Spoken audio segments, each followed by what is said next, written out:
Hello Boro fans, it's Joe from Boro Fan TV and this is the preview for the upcoming game on Wednesday the 20th of October with a 7:45pm kickoff as the Boro take on Barnsley in the Scarbet Championship at the Riverside Stadium. For Boro fans, it's fair to say we finally got another win under our belts and that home performance against Peterborough United this past Saturday just gone. You know, it wasn't a bad performance by any means from what I saw, in my opinion. I mean, there's a couple of chances of the game that we could have took, but in the first half, more notably, Duncan Watmore's chance midway during the first half, and then towards the end of the first half, literally the last kick of the first half, Onel Hernandez had a chance where it was cleared off the line by one of the Peterborough defenders. I think it was Josh Knight, I think it was. And there was half time after that, and I think second half, you know, the game was a bit more open. You know, Peterborough had their chances to win it. I mean, Suiki Dembele had a chance which Joe Lumley managed to put out a good save to deny him. And then the last 10 minutes was the big turning point. Obviously, we were awarded a penalty after both Saul Bamba and Paddy McNair went down in the box. Referee saw it, gave a penalty, and Paddy McNair coolly, you know, slots it away to make it 1-0. Obviously to give us the lead, and then towards injury time in the 94th minute to be exact, Martin Piero, I believe, you know, Piero had a really good game on Saturday against Peterborough. He delivered the assist for Josh Coburn to slot it in to make it 2-0, and that's win number 3. It puts the pressure off Neil Warnock for the time being. Gives us, I think it was our 4th win of the season. That moves us up to 12th place in the championship going into this midweek fixtures coming up. Obviously, we were aware of our defensive no-shows, obviously due to injuries, but I think judging by what looking at the squad, I think Peltier's back at you know, because he served a 1-game ban for that game due to reaching his yellow card limit. So he'll be thrown back into the fold, I think, for the game on Wednesday. But apart from that, I mean, obviously you still got Hall, Fry, Tykes, Ball are still missing with their injuries. And, you know, like I said, the squad gelled well together against Peterborough. I mean, Piero had the game of his life. I think he's now starting to adapt to the game, the English game well, in my opinion, you know. I think Piaz and Spirar played together, I think, was definitely showed some sparks in the game, which obviously, you know, Watmore played behind him. I think that could work well.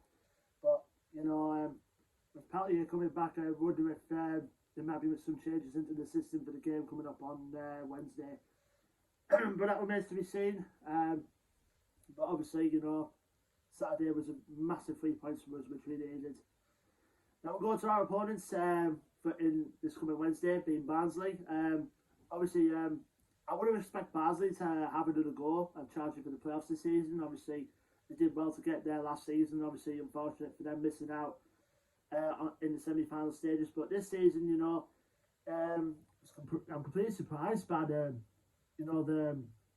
start that they've made. I mean, only the 1 win to their name this season. They're going into this game 3rd bottom in the league in 22nd.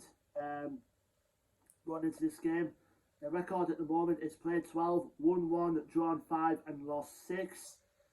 Last game out for them was a 1-0 defeat away from home at Reading. Of course, Barnsley, of course, are now under their new manager, Marcus Schoff, after Valerian Ishmael, who took them to the playoffs last season, departed for West Brom. I mean, from what I've heard, he's kind of a bit of a stats man, is Marcus Schoff. I mean, he's like a manager slash coach slash data analyst, so to speak. So you definitely think, you know, if you have one of them coaches in your department, you think, you know, you obviously have a game plan for the game. But obviously, Barnsley with the 1 win to their name this season in the league, I mean, I'm surprised that they struggle, to be honest. I mean, I don't think they'll go down, but it's just they're a bit like us in the minute. They're struggling at the moment with injuries to key players. Obviously, Callum Stiles is one of them that's currently out injured for them at the moment. I think Carlton Morris is out as well as Mads Anderson. But to be fair though to Barnsley, they do still have good players in their ranks. I mean, the player we've got to watch out for, in my opinion, going into this game is Coley Woodrow, who we all know is a menace in front of goal, and we know that through out the times when he was at Barnsley or when he was at Fulham. During his youth career, but he's a constant menace up front, and he did show glimpses of that last season. Obviously, he scored the goal at the game at the Riverside last season, and also they've got other players in there like Aaron Leseca, who's a Belgian player that they've just bought in the summer.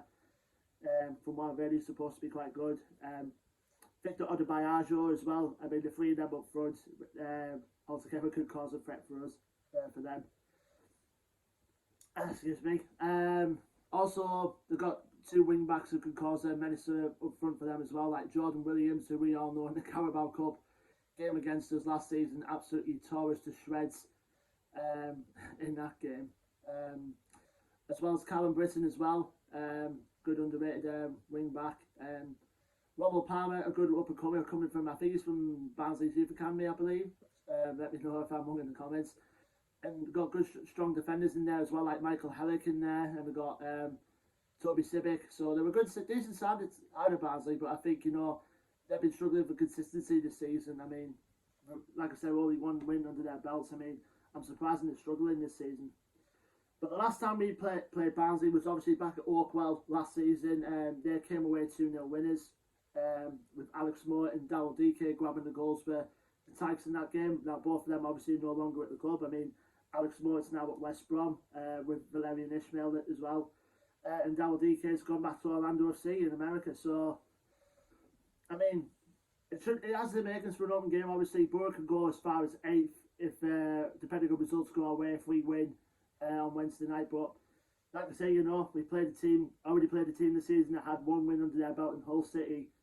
And we all know what happened in that game. So, hopefully this is not a repeat performance, but hopefully we'll get some back-to-back wins under our belt, which we need at this point going forward.